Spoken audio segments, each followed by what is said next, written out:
तर पहलगाम घटनेच्या निषेधार्थ मालेगावमध्ये देखील बंदची हाक देण्यात आली आहे। विविध सामाजिक संघटनांचं मालेगावात आंदोलन सुरू आहे।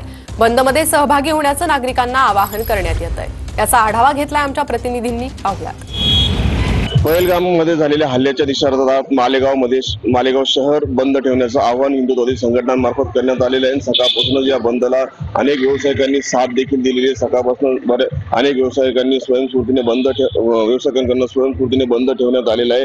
आपण बघू शकतो सकाळपासून बंदमुळे मालेगाव शहरातील अनेक जनजीवनमध्ये वेळापत्रक देखील बदल झालेले आहे। हिंदुत्ववादी संघटनांनी सकाळी 6 वाजेपासून तर 2 वाजेपर्यंत या ठिकाणी बंदचं आवाहन करण्यात आलं होतं। ज्या पद्धतीने मालेगाव शहरामध्ये बंद हिंदुत्ववादी संघटनांमार्फत हाक देण्यात आली की ज्या 26 मृत्युमुखी पडलेल्यांना श्रद्धांजली आणि याचा दहशतवादी घटना पहलगाममधील घटनेचा निषेधार्थ हा बंदला मालेगावकरांनी असं कुठेतरी मोठ्या प्रमाणात उत्स्फूर्त प्रतिसाद दिलेला समोर दिसून येत आहे। मनोज शेवाळे, टीव्ही मराठी।